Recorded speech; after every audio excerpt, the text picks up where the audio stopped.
Ang pagbaliktad ng mundo, ang sikreto ng Pilipinas sa gitna ng pag-urong ng China. Sa kasalukuyan, nagbabago ang mukha ng lipunan ng China. Tinalikuran ng bansa ang buong industriyang ito dahil hindi raw ito nagdudulot ng kita at walang kinabukasan. Naniniwala sila na ang bagong industriya tulad ng semiconductor, baterya at AI ang tanging sagot. Samantala, pinagtatawanan nila ang Pilipinas dahil sa pagkapit nito sa lumang industriya. Sa ika-21 siglo, ginagawa pa rin ba nila yan? Napaka-backward na bansa ang kanilang panlilibak. Ngunit naganap ang isang hindi kapani-paniwalang pagbaliktad. Sa mismong industriyang tinalikuran ng China, nakalikha ang Pilipinas ng ginto at nasakop ang pandaigdigang merkado. Paano nagawang maging sentro ng mundo ang Pilipinas, ang bansang pinagtatawanan nila? Bago simulan ang kwento, may ilang tanong ako. Magtatanong ako. At sa huli ng salaysay, sasagutin ko. Ilang porsyento ng tagumpay ang ating pinaniniwalaan? Katotohanan ba ito o kathang-isip lamang? Marami akong tanong, ngunit sasagutin ko ang mga pagdududa sa dulo ng video. Kaya, simulan na natin ang kwento. Kumusta? Ako si Zhang Hui. Sa loob ng 20 taon, ginugol ko ang 7,300 araw sa ilalim ng mga usok ng tsiminea ng planta ng petrokimika. Normal na sa akin ang gumising sa tunog ng sirena sa madaling araw. Sinisimulan ang araw sa amoy ng langis. Ang mga mancha ng kemikal sa likod ng aking mga kamay ay hindi na maalis kahit anong hugas, ngunit ipinagmamalaki ko ito. Ang mga mancha na iyon ang patunay ng aking 20 taong buhay. Ngunit isang araw, bigla na lang nagtapos ang lahat.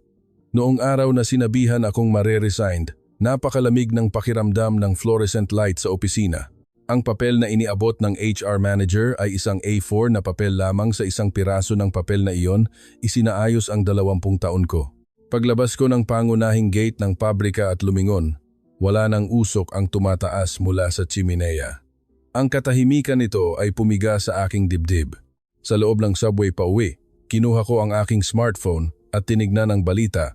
Tumambad sa akin ang headline ng unang pahina. Pamahalaan ng China. Ipinahayag ang pag-atras mula sa low-value petrochemical industry. Kinabukasan ay nasa semiconductor at baterya. Habang binabasa ko ang artikulo, sumikip ang aking dibdib. Hindi ako makapaniwala sa katotohanan na ang 20 taon na inilaan namin ay naging walang kuwentang bagay sa isang gabi. Ang mga komento ay puno ng kagalakan. Sa wakas, tinalikuran na rin ang luma at atrasadong industriya. Lahat ay pumapalakpak. Kinabukasan, nakipagkita ako sa mga kasamahan ko na nasa parehong sitwasyon sa isang bar. 8 tao kaming nagtipon, kasama sina Lee at Wang. Lahat kami ay mukhang malungkot, tahimik na nagiinom ng serbesa. Biglang kinuha ni Lee ang kanyang smartphone at ipinakita sa amin. Tungkol sa Pilipinas, grabe, nakakatawa. Pagkakita namin sa pamagat ng artikulo sa screen, sabay-sabay kaming napatawa. Pilipinas, nagpipilit pa rin sa petrokimika sa ika-21 siglo, isang pagpili na taliwas sa panahon. Iyon ay isang mapanuksong artikulo na isinulat ng media ng China tungkol sa pagdaragdag ng Pilipinas ng isang bagong planta ng petrokimika.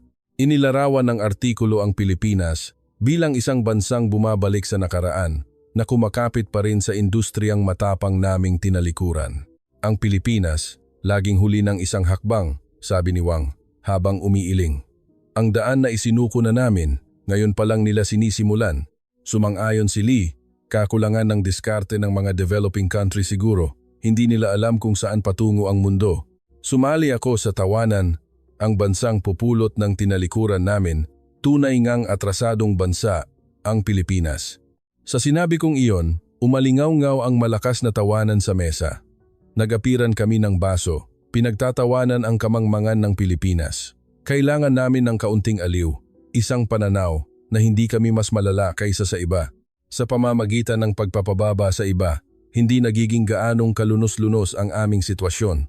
Sa loob ng taxi pauwi, nakatanaw ako sa labas ng bintana. Ang mga neon sign ay kumikinang, ang syudad ay kasing ganda pa rin. Ngunit ang kinabukasan ko ay napakadilim, hindi maabot ng anumang liwanag. Humiga ako sa kama at nakatingin sa kisame. Sinusubukang tanggapin ang katotohanan na ang industriyang pinaglaanan ko ng 20 taon ay naglaho sa isang gabi. Ngunit mayroon pa ring isang bagay na nagpaaliw sa akin. Mas matalino ang pagpili namin kaysa sa Pilipinas, kahit papaano. Hindi ko alam noon. Hindi ko alam na sa loob lamang ng ilang buwan, tatapak ako sa lupa ng Pilipinas. At lalong hindi ko alam na ang saksihan ko doon ay sisira sa lahat ng aking paniniwala.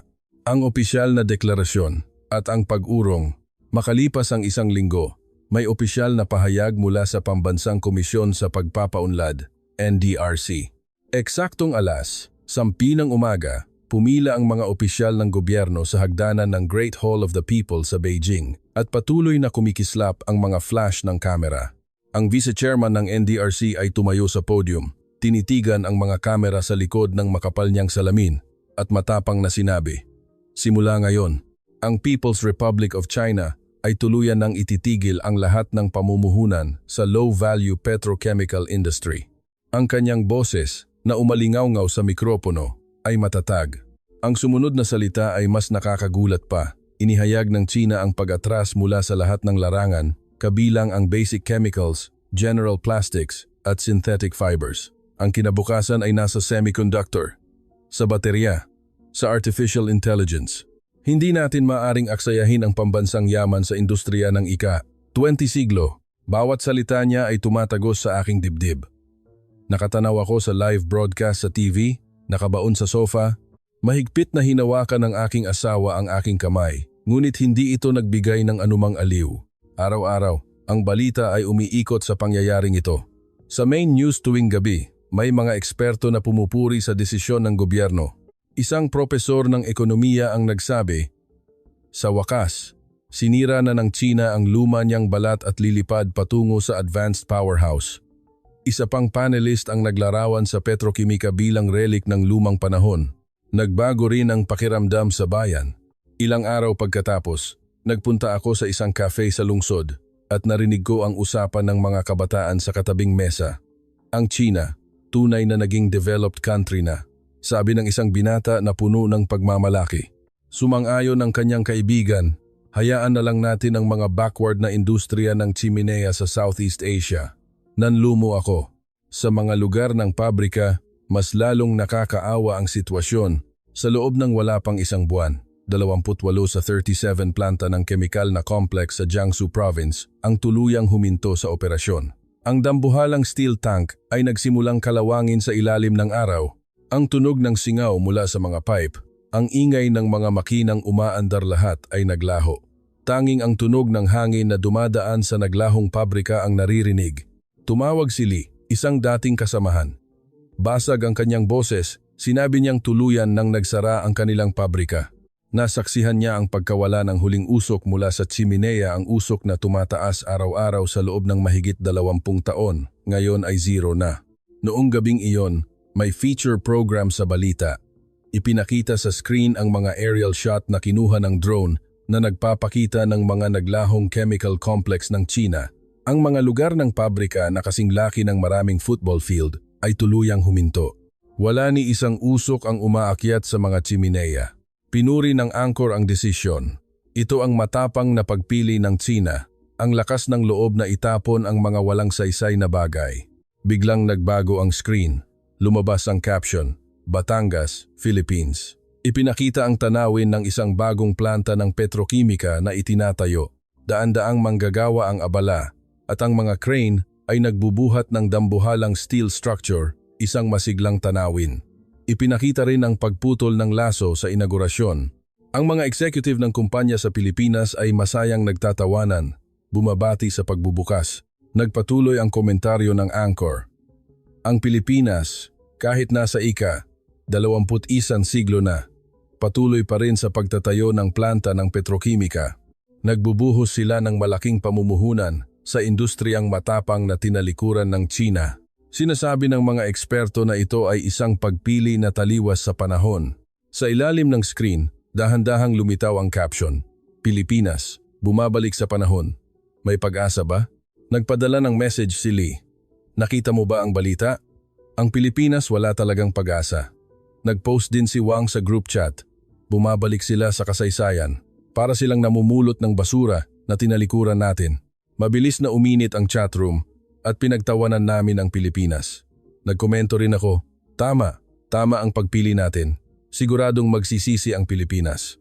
Tinanaw ko ang labas ng bintana. Ang mga ilaw sa malayong complex ay unti-unting namamatay. Pakiramdam ko, nasasaksihan ko ang paglaho ng petrochemical industry ng China sa kasaysayan. Noon sigurado ako, tama ang pagpili ng China at tanga ang pagpili ng Pilipinas. Ngunit pagkatapos ng 3 buwan, hindi ko akalain na tatapak ako sa lupa ng Pilipinas at lalong hindi ko alam na ang saksihan ko doon ay tuluyang sisira sa lahat ng aking paniniwala. Ang paglalakbay sa bansa na pinagtawanan. 3 buwan ang lumipas, ang paghahanap ko ng trabaho ay puro bigo at ang aking ipon ay paubos na. Nararamdaman ko ang pag-aalala sa mga mata ng aking asawa, ngunit wala siyang sinasabi. Tuwing umaga, pinagluluto niya ako ng kape at tahimik na tinatapik ang aking balikat, kaya mo yan. Ang katahimikan na iyon ay mas mabigat. Isang hapon, nakatanggap ako ng tawag mula sa isang dating kliyente. Siya si Department Head Ma. Sa desperadong tinig, sinabi niya, bigla naming kailangan ng espesyal na hilaw na material, ngunit wala na nito sa China, kailangan nating kumuha sa Pilipinas. Dahil mayroon akong malawak na karanasan sa petrokimika, hiniling niya sa akin na samahan siya sa Pilipinas upang maghanap ng supplier. Pagkarinig ko ng salitang Pilipinas, naging komplikado ang aking isip. Sa bansang pinagtatawanan ko ilang buwan pa lang ang nakalipas, ngayon, kailangan ko nang humingi ng tulong nasaktan ang aking pride. Ngunit wala akong pagpipilian. Nag-alok sila ng travel allowance at per diem. Sapat na iyon para mabuhay kami ng 2 buwan. Hawak ko ang telepono. Nag-atubili ako sandali. Ngunit sa huli, sumagot ako, sige. Pagkalipas ng 1 linggo, dumating kami sa Ninoy Aquino International Airport, NAIA. Sina Lee at Wang ay sumama rin sa parehong dahilan. Kaming 3 ay lumabas sa immigration gate na may nakakabahalang mukha. Pumunta kami sa bansang pinagtawanan namin upang humingi ng tulong. Walang sinuman ang unang nagsalita, ngunit alam namin ang nasa isip ng bawat isa sa pamamagitan ng pagtingin sa mga mata namin. Sumakay kami sa taxi patungong Batangas. Ang tanawin ng Pilipinas sa labas ng bintana ay mas maayos kaysa sa inakala namin. Ang mga plantang maayos ang maintenance ay nakahanay sa magkabilang gilid ng expressway. Pagkakita sa puting usok na tumataas mula sa mga tsiminea, bulong ni Lee, gumagana pa rin ang mga lumang pabrika na yan. Sumang-ayon si Wang, siguradong malapit na ring magsara. Wala akong ideya kung paano sila nagtitiyaga. Ngunit isang kakaibang pag-aalala ang sumibol sa isang sulok ng aking puso. Kung talagang mali ang pagpili ng Pilipinas, bakit kami narito? Kailangang kumuha ng materyales. Hindi ko magawang ipahayag ang tanong na iyon, ang pagbisita sa pabrika at ang hindi inaasahang tanawin. Kinabukasan, binisita namin ang kumpanya ng chemical material na napagkasunduan. Pagdating namin sa gate ng pabrika, kaming lahat ay natigilan. Ibang-iba ito sa inakala namin. Isang state-of-the-art na gusali na may salamin ang kumikinang sa sikat ng araw. Sa paradahan sa harap ng gate, nakahanay ang mga mamahaling sasakyan, mga sedan at limousine. Pagkakita sa logo sa mga sasakyan, nakita namin na galing ang mga ito sa mga global company ng Germany, US at Japan. Ano, yang mga sasakyan na yan? Bakit ang dami? Nagtatakang tanong ni Lee. Tiningnan ni Wang ang paradahan, naguguluhan. Puno ito ng BMW, Benz at Lexus. Bumilis ang tibok ng aking puso. May nangyayari rito na hindi namin alam. Pagpasok namin sa lobby, lalo kaming namangha. Sa malawak na espasyo na may marble floor, maraming dayuhan na nakasuit ang naghihintay. Naririnig ang pinaghalong Ingles, Aleman at Tagalog. Lahat sila ay may bukas na laptop, seryosong nagre-repaso ng mga bagay. Tinanong namin ang staff na nag-asikaso sa amin. Sinabi niya na ang mga taong ito ay mga kinatawan ng global company na naghihintay para sa konsultasyon sa kontrata. Hinawakan ni Wang ang aking braso at bumulong, may mali rito. Sabi nila, humihina na ang industriya na yan, pero bakit nakapila ang mga kumpanya ng mundo? Wala akong maisagot. Ang industriyang tinalikuran namin, ang industriyang pinagtawanan namin bilang kamangmangan ng Pilipinas, ay nagaganap sa harap namin sa isang ganap na naiibang anyo. Inakay kami sa conference room. Habang naglalakad sa hallway, nakita namin ang loob ng pabrika sa likod ng salamin. Gumagalaw ang mga robot arm ng may katumpakan at sa dambuhalang screen tumatakbo ang real-time na datos ng produksyon. Iba ito sa pabrika sa Tsina na pinagtrabahuhan ko sa loob ng 20 taon. Ang ganap na automatikong sistema, ang clean room na walang ni isang alikabok, ang state-of-the-art monitoring, lahat ng ito ay nagbigay sa amin ng matinding pagkamangha. Pagbukas ng pinto ng conference room, sinalubong kami ng isang Filipino researcher. Nasa kalagitnaan ng 30s ang edad niya, nakipagkamay siya sa amin ng may masayang ngiti at pinaupo kami. Sa matatas na Mandarin, sinabi niya, "Salamat sa pagpunta ninyo mula sa malayo. Pakinggan namin ang inyong mga pangangailangan para sa materyales at gagawin namin ang lahat para matulungan kayo." Nabasa ko ang kumpiyansa sa kanyang mga mata. Hindi iyon ang tingin ng isang tao na nagtatrabaho sa isang dying industry. Sa halip, nararamdaman ko ang matibay na paniniwala at pagmamalaki sa kanyang trabaho. Sa sandaling iyon, isang pagdududa ang tumawid sa aking isip. Baka may malaki kaming pagkakamali. Tinalikuran namin ang industriyang ito, ngunit bakit nagtitipon ang mundo sa Pilipinas? Upang mahanap ang sagot sa tanong na iyon, kailangan kong makinig sa paliwanag ng Filipino researcher sa buong hapon. Ang pag-unawa sa iba't ibang laro. Binuksan ng researcher ang kanyang laptop at sinimulan ang paliwanag. Ang espesyal na hilaw na materyal na hinahanap namin ay isang bagong materyal na sila mismo ang nag-develop.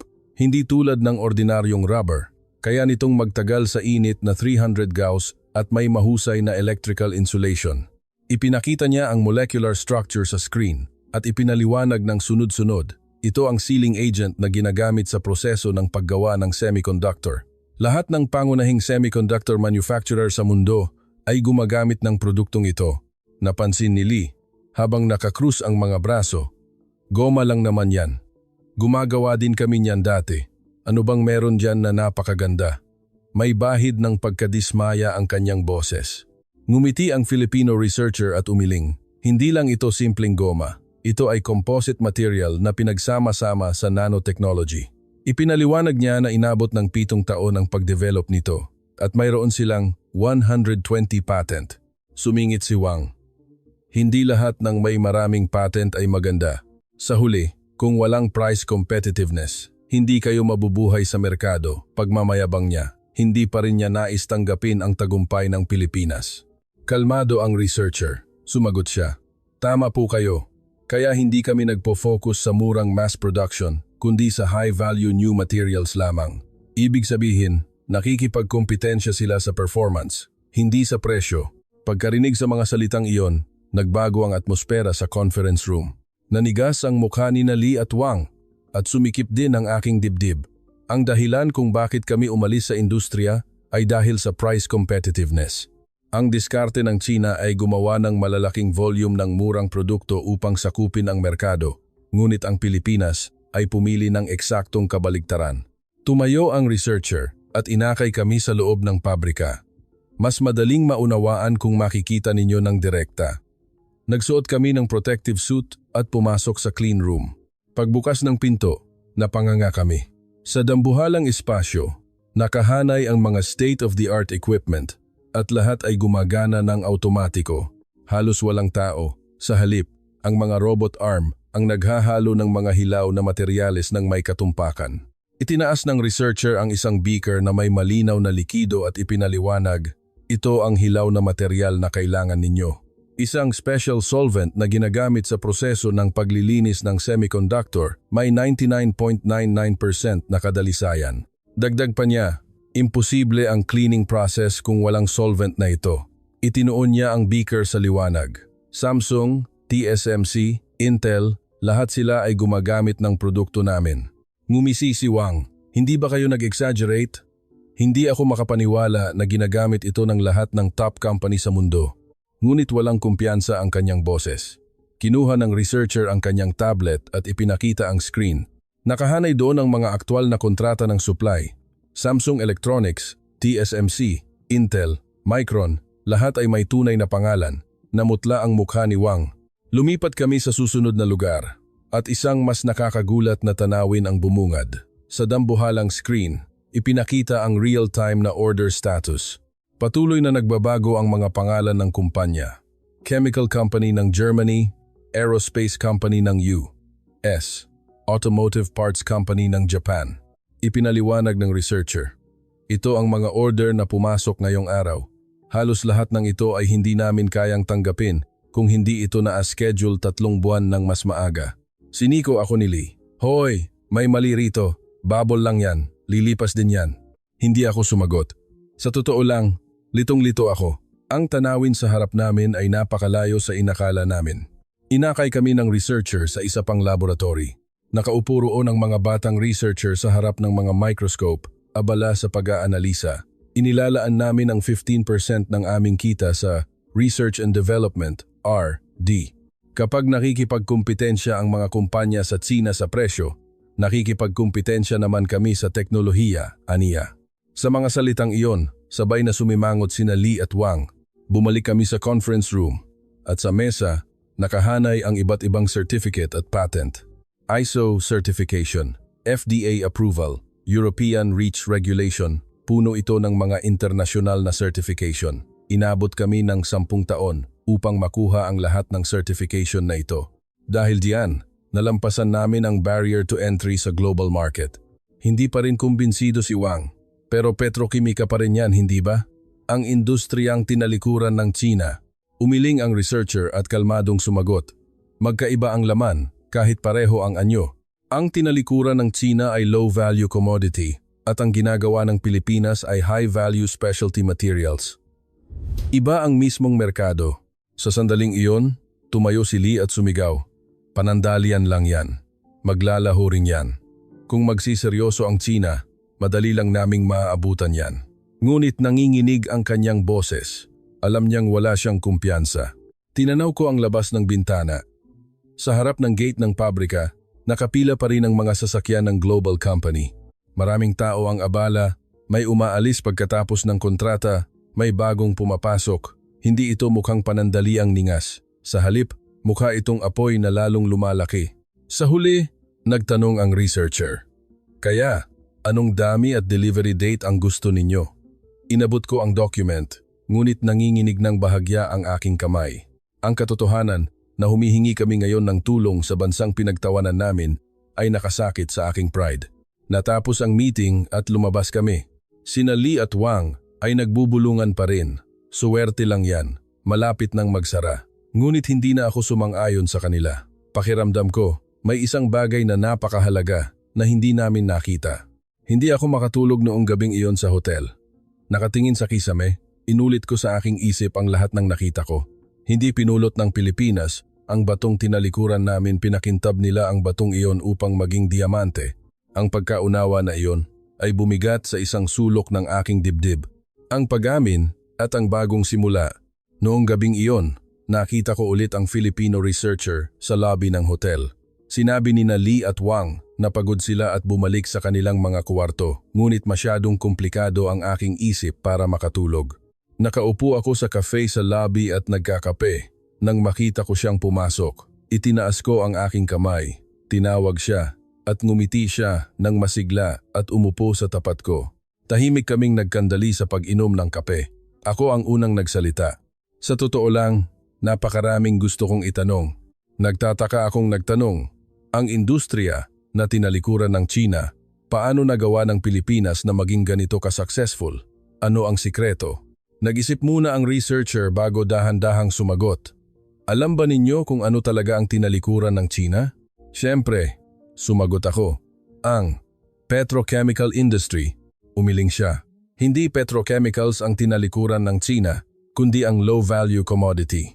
Kinuha ng Pilipinas ang basic raw materials at gumawa ng ganap na naiibang bagay. Kinuha niya ang pakete ng asukal sa mesa at gumamit ng isang analohiya. Tinalikuran ng Tsina ang paggawa ng asukal mismo, ngunit ang Pilipinas ay gumagawa ng art gamit ang asukal na iyon. Pareho ang hilaw na material, ngunit magkaiba ang gamit. Nagsisimula na akong makaunawa. Ipinagpatuloy ng researcher ang paliwanag. Gumawa ng mahalagang desisyon ang mga kumpanya sa Pilipinas 10 taon na ang nakalipas. Napagtanto nila na hindi sila mananalo sa price competition laban sa Tsina, kaya pumili sila ng ganap na naiibang daan. Tinalikuran nila ang mass production at nag-focus sa specialty materials na hindi kayang gawin ng iba kahit kaunti lang ang volume. Ang bagay na tinitingnan namin bilang bato, ginawa ng Pilipinas na diamante. Ang sabi ko nang hindi ko napigilan. Ngumiti ang researcher at sumang-ayon. Tama po. Kinuha niya ang kanyang laptop at ipinakita ang datos. Sa screen, lumabas ang graph ng pagbabago sa chemical industry ng Pilipinas. Makikita na mula 2015, biglang tumaas ang porsyento ng high-value products.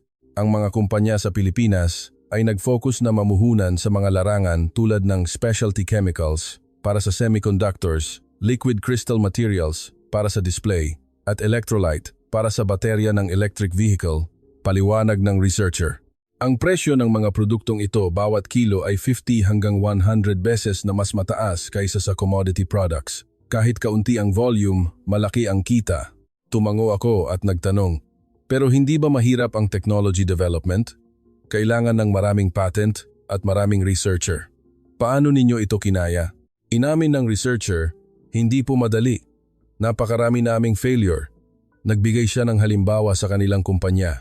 Inabot kami ng 8 taon para lang i-develop ang cleaning agent para sa semiconductor.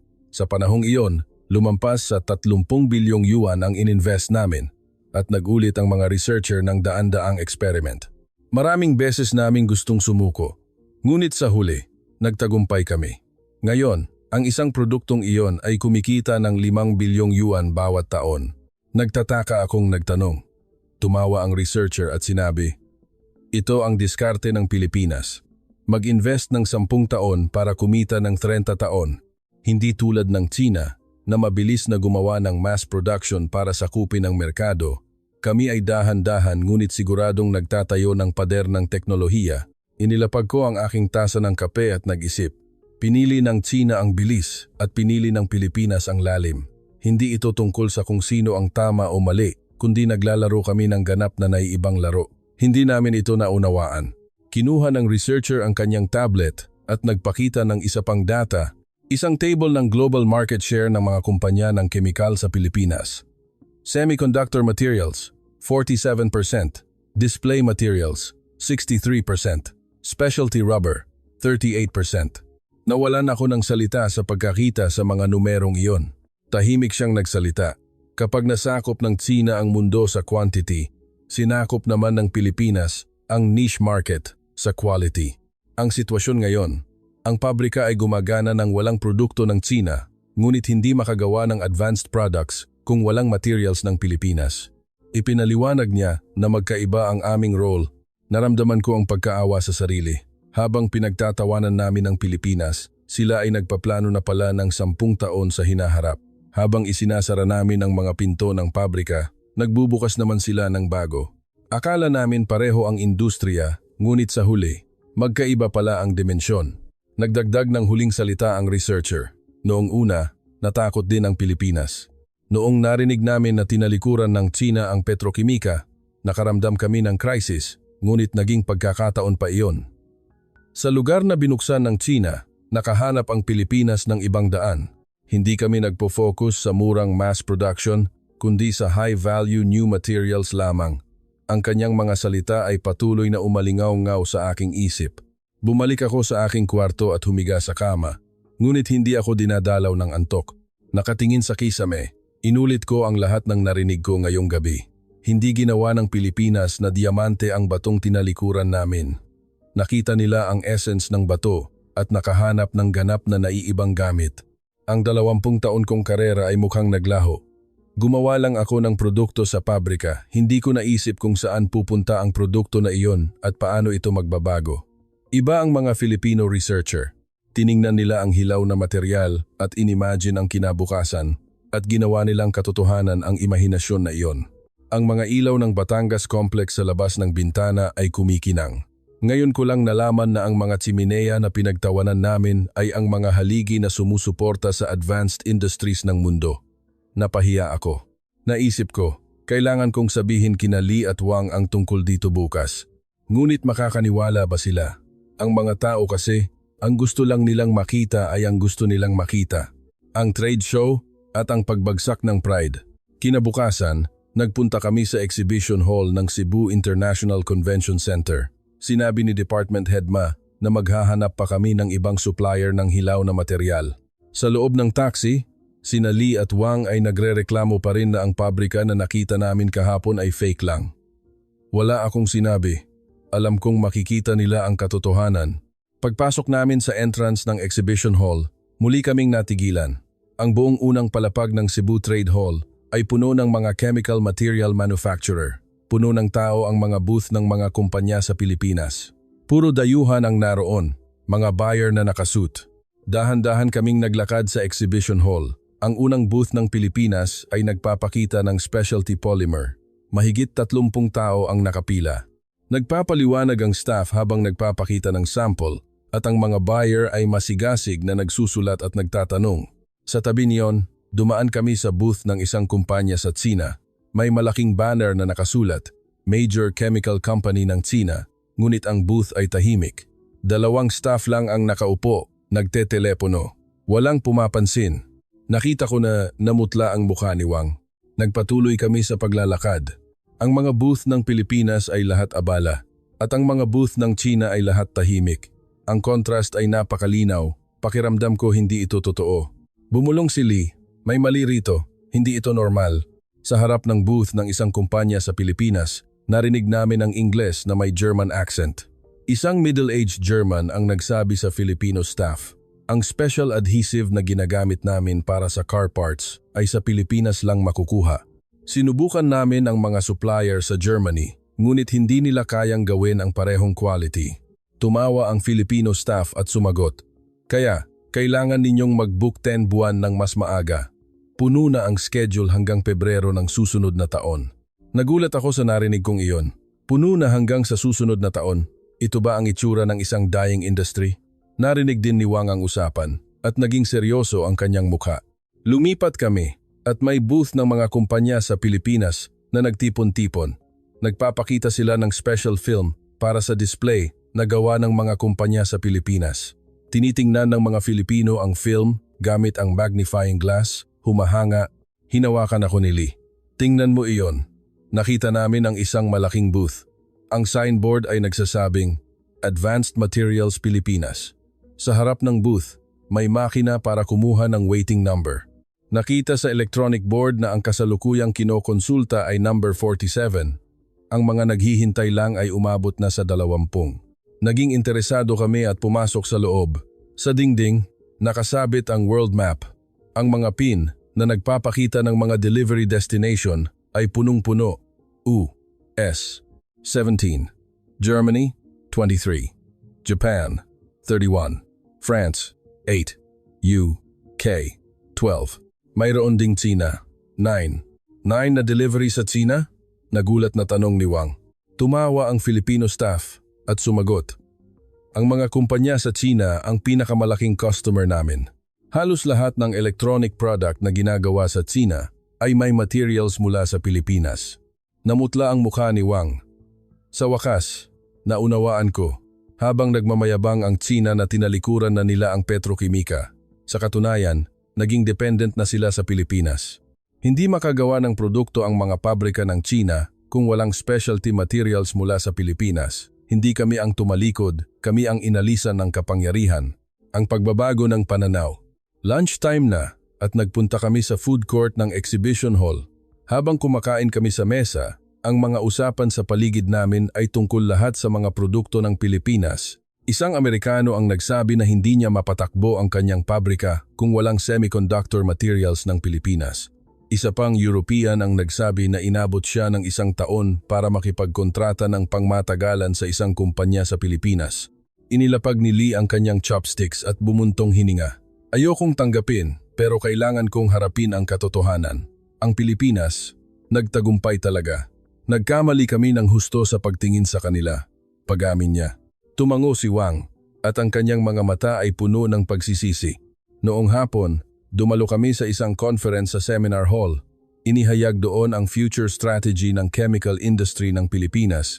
Ang CEO ng isang kumpanya sa Pilipinas na nagsalita bilang keynote speaker ay nagdeklara na mag-i-invest sila ng 500 bilyong yen sa pagdevelop ng biomaterials at eco-friendly chemicals sa susunod na 10 taon.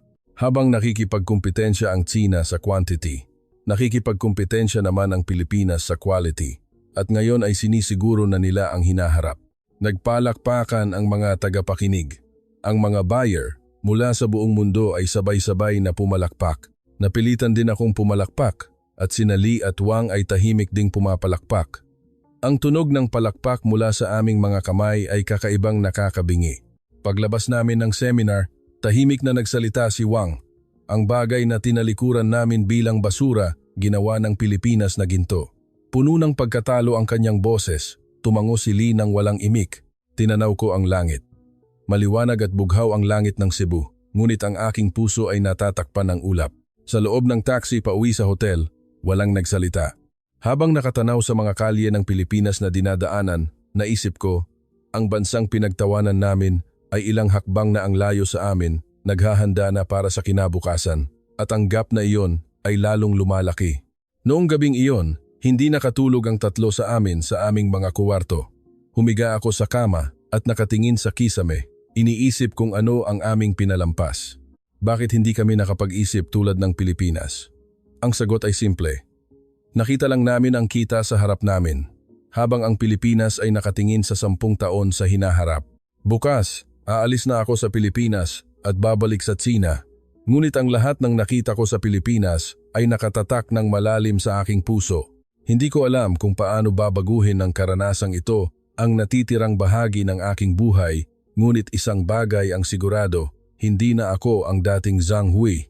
Ang pag-uwi at ang pagbabago. 1 linggo na ang lumipas mula nang bumalik ako sa Tsina. Ang tanawin ng Tsina na nakita ko mula sa taxi pauwi mula sa airport ay eksaktong pareho bago ako umalis. Ngunit sa aking paningin, lahat ay iba na. Ang mga electric vehicle na tumatakbo sa kalsada, ang mga advertisement sa mga gusali, ang mga smartphone na hawak ng mga tao, alam ko na ngayon na ang lahat ng iyon ay may materials mula sa Pilipinas. Pagdating ko sa bahay at pagbukas ng bagahe, nakaramdam ako ng kalungkutan. Kumusta? Tanong ng aking asawa. Ngunit hindi ko alam kung paano ipapaliwanag. Sumagot lang ako na marami akong natutunan. Napansin niya na iba ang aking mukha at nagtanong, "May nangyari ba?" Sinabi ko na ayos lang ako at pumasok sa kwarto. Ilang araw pagkatapos, nagtipon kaming muli ni Lee, Wang at 5 dating kasamahan. Lahat kami ay wala pa ring trabaho. Umupo kami sa isang lokal na restaurant, ngunit iba ang atmosfera kaysa sa dati. Mula nang pumunta kami sa Pilipinas, lahat kami ay naging tahimik. Habang kumakain, nagtanong sina Zhao at Chen, "Kumusta ang Pilipinas?" Talaga bang successful sila, tulad ng naririnig namin? Nagtinginan sina Lee at Wang, ngunit walang nagsalita. Ako ang unang nagsalita. Mas successful sila kaysa sa inakala namin. Nagkamali kami ng husto. Tumahimik ang mesa. Lahat sila ay huminto sa pagkain at tumingin sa akin. Sinimulan kong ipaliwanag ang bawat nakita ko sa Pilipinas. Ang state-of-the-art na equipment sa pabrika, ang mga buyer mula sa buong mundo, ang mga order na puno hanggang sa susunod na taon, at ang katotohanan na ang mga high-tech product ng China ay dependent sa materials ng Pilipinas. Nagtataka ang isang kasamahan, ang industriya na tinalikuran ng China. Paano nila nagawa yun? Hindi ba fake lang yun? Umiling si Lee. Hindi rin ako naniwala noong una, pero pagkakita ko ng personal, totoo pala. Ang Pilipinas ay naglakad sa isang daan na ganap na naiiba sa inakala namin. Sumang-ayon si Wang. Sa exhibition hall, tahimik ang booth ng China at punong-puno ng tao ang booth ng Pilipinas. Pagkakita ko sa tanawin na iyon, gumuho ang aking pride. May bahid ng kalungkutan ang kanyang boses. Sumingit si Zhao. Kahit ganoon, madali lang maaabutan ng China yan. Sa ating technology at kakayahan, kaya natin yan. Tumango ang ilang kasamahan, sumasang-ayon. Ngunit umiling ako. Hindi na tayo huli. Nauna lang silang sumakop sa daan patungo sa kinabukasan. Sa aking mga salita, tumahimik muli ang mesa. Nagpatuloy ako. Nagdesisyon na ang Pilipinas 10 taon na ang nakalipas. Tinalikuran nila ang price competition at pumili ng technology competition. Sa loob ng 10 taon na iyon, nagbuo sila ng daan-daang bilyong yuan sa R&D, nagtayo ng daan-daang patent, at bumuo ng relasyon sa mga advanced company sa buong mundo. Kung magsisimula tayong humabol ngayon, aabutin tayo ng 10 taon. Ngunit sa loob ng 10 taon na iyon, mas mauuna pa ang Pilipinas ng 10 taon. Sumalungat si Zhao ng may pagkadismaya. Sa capital ng China, Maaari tayong humabol sa maikling panahon. Magbuhos lang tayo ng pera. Iba ang aking iniisip. Dahan-dahan kong ipinaliwanag. Hindi lang ito tungkol sa pera. Ang mga researcher sa Pilipinas ay nag-aaral ng isang material lang sa loob ng 7 o 8 taon. Hindi sila sumuko kahit daan-daang beses silang nag-fail. At sa huli, nagtagumpay. Ang tiyaga at determinasyon na iyon ay hindi mabibili ng pera. Sumang-ayon si Lee sa sinabi ko at nagdagdag. Naaalala mo ang sinabi ng researcher sa pabrika ng Pilipinas? Mag-invest kami ng 10 taon para kumita ng 30 taon. Iyon ang kanilang paraan. Ang China ay nagmamadaling makakuha ng result, ngunit ang Pilipinas ay dahan-dahang humuhukay ng malalim. Nagtataka ang isang kasamahan. Kaya, ano ang gagawin namin? Huli na tayo. Ano pa ang maaari nating gawin? Lahat ng mata ay nakatitig sa akin. Wala akong malinaw na sagot, ngunit isang bagay ang sigurado. Tahimik akong nagsalita. Kailangan muna nating magbago. Baguhin ang ating pag-iisip. Sa halip na pagtawanan at balewalain ang Pilipinas, dapat tayong matuto. Kailangan nating pag-aralan kung paano sila nagtagumpay. Iyan ay defeatism, pagtuligsa ni Zhao. Tatalikuran natin ang pride natin bilang mga Chino. Tumango ang ilang kasamahan, kumakampi kay Zhao. Ngunit mas marami ang nanahimik, tila iniisip nila ang aking mga salita. Nagsalita si Wang. Ayaw ko ring tanggapin noong una. Ayaw kong tanggapin na nagtagumpay ang Pilipinas, ngunit ang katotohanan ay katotohanan. Kahit ipikit ko ang mata ko, hindi magbabago ang katotohanan. Sa tingin ko, kailangan ko na ring matuto. Pagkatapos naming kumain at lumabas, tinawag ako ng ilang kasamahan. Tahimik silang nagtanong, talaga bang may matututunan tayo sa Pilipinas? May pag-asa pa ba? Nagbigay ako ng tapat na sagot, hindi ako sigurado, pero sulit subukan. Hindi tayo maaaring umupo na lang dito. Pauwi, ang mga neon sign sa syudad ay kasing liwanag pa rin. Alam ko na ngayon ang katotohanan sa likod ng liwanag na iyon. Ang invisible materials ng Pilipinas ay nasa loob ng mga magagarang produkto na ginawa ng China. Sa ibabaw, ito ay produkto ng China, ngunit ang core ay teknolohiya ng Pilipinas. Ang bagong kabanata ng buhay. Noong gabing iyon, binuksan ko ang aking laptop at sinimulan ang paghahanap sa mga kumpanya ng kemikal sa Pilipinas. Sinuri ko ang bawat website, inaaral kung anong produkto ang ginagawa nila at anong teknolohiya ang mayroon sila. Nagbasa ako ng mga material hanggang 3:00 ng madaling araw at lalo lang akong namangha. Ang teknolohiya ng mga kumpanya sa Pilipinas ay lumampas sa aking imahinasyon. Nagsimulang sumikat ang araw sa labas ng bintana. Isinara ko ang laptop at nagdesisyon. I-redesign ko ang natitirang bahagi ng aking buhay. Gagamitin ko ang natutunan ko sa Pilipinas para makahanap ng bagong daan. Alam kong hindi ito madali. Ngunit kung ang mga Filipino researcher ay nag-invest ng 10 taon, wala akong dahilan para hindi ko ito magawa. Pumasok sa kwarto ang aking asawa. Gising na. Anong ginagawa mo buong gabi? Ngumiti ako at sumagot. Naghahanda para sa isang bagong simula. Malapit na akong magbigay ng magandang balita. Kinabig niya ako sa balikat. Susuportahan kita. Mula noon, nagbago ang aking buhay. Nagpasya akong hindi na maging taong tumatawa sa nakaraan, kundi taong nag-aaral ng kinabukasan. Ang 1 linggo sa Pilipinas ay nagpabago sa aking 20 taong buhay, ang pandaigdigang pagkilala at ang pag-akyat. 6 na buwan ang lumipas. Sa panahong iyon, nagsimulang pumansin ang mundo sa Pilipinas. Ang shock na naramdaman ko noong pumunta ako sa Pilipinas ay nararamdaman na ngayon ng buong mundo. Naguunahan ang internasyonal na media na i-report ang success story ng chemical industry ng Pilipinas. Isang umaga, habang nagkakape ako at nanonood ng balita, lumabas ang international news ng CNN. Ipinakita ng anchor ang isang special report at ang headline ay tumambad sa akin, ang muling pagkabuhay ng industriya na tinalikuran. Ang himala na ipinakita ng Pilipinas. Sa screen, ipinakita ang aerial view ng Batangas Complex. Ipinaliwanag ng reporter na ang petrochemical industry na tinalikuran ng China ay ginawa ng Pilipinas na advanced materials industry. Nagpatuloy ang reporter, ang mga kumpanya sa Pilipinas sa pamamagitan ng pag-focus sa specialty materials sa halip na commodity products ay naging core supplier ng semiconductor, display, at electric vehicle industry sa buong mundo. Ipinakita sa screen ang graphic na nagpapakita na ang global companies tulad ng Samsung, TSMC, Intel, BMW at Tesla ay dependent sa materials ng Pilipinas. Hawak ko ang aking tasa ng kape, nakatitig sa screen. Ilang araw pagkatapos, isang mas nakakagulat na artikulo ang lumabas sa Financial Times. Ang industriya na tinalikuran ng China, sinakop ng Pilipinas ang mundo, ang pamagat ng mahabang analysis article.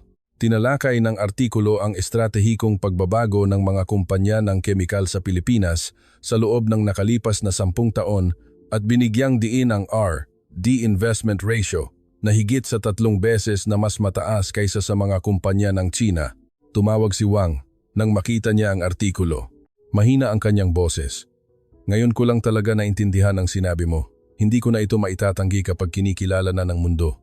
Inaamin ko na nagkamali ako. Inaliw ko siya. Ayos lang. Lahat tayo ay natututo. Nagpalabas din ng special documentary ang ABS-CBN ng Pilipinas, ang tahimik na revolusyon ng chemical industry ng Pilipinas, ang pamagat ng 1 oras na programa. Kinapanayam nila ang mga Filipino researcher at may isang researcher na nagbigay ng isang memorable na pahayag. Ang kakayahan ng Pilipinas ay makita ang gem sa loob ng tinalikuran ng iba. Ang pagbabago ng crisis sa opportunity ay nasa DNA ng mga kumpanya sa Pilipinas. Pagkarinig sa mga salitang iyon, naalaala ko ang researcher na nakilala ko sa lobby ng hotel sa Batangas. 6 na buwan na ang nakalipas. Ngayon ko lang lubos na naintindihan ang sinabi niya. Hindi pinulot ng Pilipinas ang bato, kundi rediscover nila ang halaga ng bato. Ipinakita rin ng German Spiegel magazine ang Pilipinas sa kanilang cover story. Sa pamagat na Small Country Strategy, inanalisa nila kung paano sinakop ng Pilipinas ang niche market at naging global powerhouse. Binigyang diin ng artikulo ang katotohanan na maging ang mga sasakyan ng Germany ay hindi magagawa ang electric vehicle kung walang specialty polymers at adhesives ng Pilipinas. Nagbago rin ang attitude ng media ng China. Naglaho ang mga artikulong nanlilibak sa Pilipinas at sa halip, nagsimulang lumabas ang mga artikulong nagsasabing dapat pag-aralan ang Pilipinas. Isang editorial sa People's Daily ang nagsabi na kailangan nating matuto mula sa success ng Pilipinas at kailangan ng pagbabago mula sa quantitative growth patungo sa qualitative growth. Nag-text si Lee. May balita siya na sinimulan na ng gobyerno ng China ang reconstruction ng chemical industry. May pagsisisi raw na baka sobra nilang tinalikuran. Ngunit idinagdag niya na ang problema ay huli na ang lahat. Hindi madaling paikliin ang 10 taong gap na itinayo ng Pilipinas. Sa panahong iyon, nagsimula na ako ng bagong trabaho. Nagkokonsulta ako sa pagitan ng mga kumpanya ng kemikal sa Pilipinas at China. Napagtanto ko na kailangan ng mga taong nakakaintindi sa teknolohiya ng Pilipinas at alam ang merkado ng China. Nagsimula ako sa maliliit na project, ngunit unti-unting dumami ang trabaho dahil sa word of mouth. Isang araw, dumalo ako sa signing ceremony ng isang kontrata na ako ang nagpa-mediate. Isang kumpanya ng elektronika sa China ang pumirma ng 5 taong long-term supply contract sa isang materials company sa Pilipinas. Habang nakatingin ako sa 2 CEO na nagkakamay, isang kakaibang damdamin ang sumibol. Ako, na nanlilibak sa Pilipinas, 6 na buwan na ang nakalipas, ngayon ay nagsisilbing tulay sa pagitan ng Pilipinas at China. Ang buhay ay tunay na ironic.